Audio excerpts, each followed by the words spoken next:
एकादशी व्रत करने वालों को नरक नहीं जाना पड़ता है, नरक की यातना से मुक्त हो जाते हैं, ऐसा पुराणों में लिखा है और भगवान के धाम की प्राप्ति होती है। श्री पहाड़ी बाबा, तृतीय पहाड़ी बाबा, जिनसे इस दास को संत स्वरूप प्राप्त हुआ, इस कलकत्ता महानगर में मूल पुरुष श्री स्वामी नृसिंहदास जी महाराज प्रथम पहाड़ी बाबा वे भी पधारे। लगभग 62 वर्ष तक तो लगातार कलकत्ता आए, बहुत पुराना संबंध। महाराज जी एक बार कलकत्ता आ रहे थे, ट्रेन से ही आते थे, तो ट्रेन उधर मुगल सराय होके ट्रेन इधर कलकत्ता थी, तो मुगल सराय में कोई शास्त्री जी ट्रेन में चढ़े, उनका भी रिजर्वेशन था। उनके एक मित्र पहले से एक सीट पर थे, वो बनारस से आए होंगे, मुगल सराय से ट्रेन पकड़ी उन्होंने, तो उन दोनों का पास ही पास में सीट थी, महाराज जी की एक तरफ सीट थी। तो जो बनारस वाले जो उनके मित्र थे, उन्होंने जो मुगल सराय से जो पंडित जी चढ़े थे, उनके लिए उन्होंने पान का डिब्बा खोला और कहा कि पान लो, तांबूल पान खा। बनारस के लोग पान खाने के बड़े शौकीन भी होते हैं, वहाँ के पंडित लोग भी पान खूब खाते हैं। तो जैसे ही पान दिया तो उन्होंने ऐसे स्पर्श किया और कहा आज एकादशी है, हम पान नहीं खाएं, क्योंकि व्रत में पान वर्जित है। तो उन्होंने कहा कि अरे आप तो हमारे सहपाठी हो, हमने तो आपको कभी एकादशी करते देखा नहीं, आप एकादशी क्यों करने लगे? कब से करने लगे एकादशी?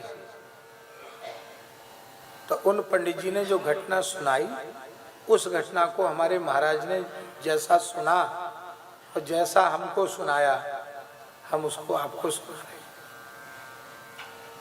उन पंडित जी ने कहा कि बिल्कुल आप ठीक कहते, हम एकादशी कभी करते नहीं थे, लेकिन हमारे घर में एक काम करने वाला लड़का था,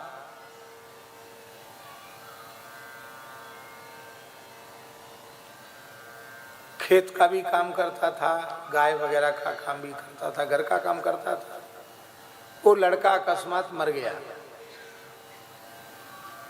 और वो पंडित जी ज्योतिष के बड़े विद्वान थे, ज्योतिष का काम कुछ मेलापक कुछ कर रहे थे। उसी समय वो लड़का जो मर गया था, साल भर बाद वो लड़का सामने खड़ा दिखाई पड़ा। बोले हम तो एकदम कांप गए, अरे ये तो मर गया था लड़का, ये कैसे खड़ा है? हमारा कमरा बंद है, कुंडी भीतर से लगी है, भाई लड़का कैसे आ गया इसके भीतर? तो मुझे डर लगा। तो उस लड़के ने कहा पंडित जी डरो मत, मैं आपके घर में काम करने वाला अमुक हूँ। बोले अब पहचान तो गया, लेकिन तुम तो मर गए थे, अब कैसे आ गए? उसने कहा मैं मर के जमदूत बन गया हूँ। तो उन्होंने कहा कि जमदूत का तो वैसा रूप होता नहीं।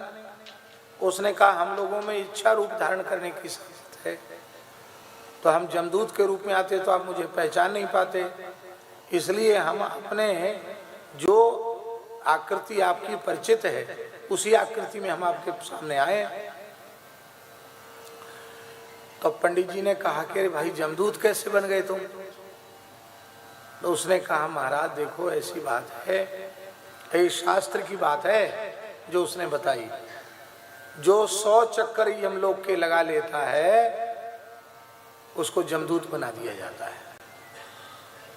क्योंकि भगवान बार बार जीव को कल्याण का अवसर देते, मनुष्य जन्म देते हैं और वो फिर पाप कर्म करके नरक जाए, फिर नरक की यातना भोग के 84 के चक्कर में पड़े, फिर भगवान कृपा करके मनुष्य बनाए, फिर नरक जाए। ऐसी बार बार भगवान अवसर देते हैं और बार बार वो नरकों में जाता है।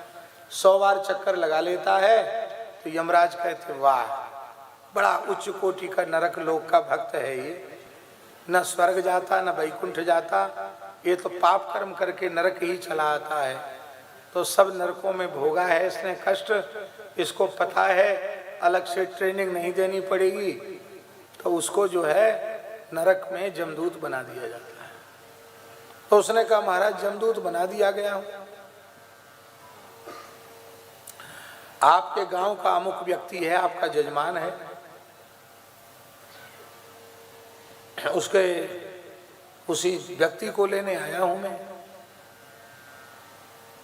उन्होंने कहा कि वो तो अपने पुत्र के विवाह का शोधन करा के गया है आज। बोले उसके शोधन कराने से क्या हो गया, आज उसकी मृत्यु है। बताया समय उसने, इतने बजे वो मर जाएगा। कैसे मरेगा? बोले उसके पेट में दर्द उठेगा, वो खत्म हो जाएगा। तो जाते जाते बोले अब हमारा समय हो रहा, हम जा रहे हैं। बोले नहीं नहीं, देखो एक बात बताओ, नरक से बचने का कोई उपाय है? तुम तो यमदूत हो। बोले हाँ, जो तुलसी धारण करता है, एकादशी व्रत करता है, भगवान के नाम का जप करता है, उसको नरक नहीं जाना पड़ता। उससे कोई दोष पाप बन जाए तो भगवान उसको जैसे चाहे भुगताएंगे, उसको नरक नहीं जाना पड़ता।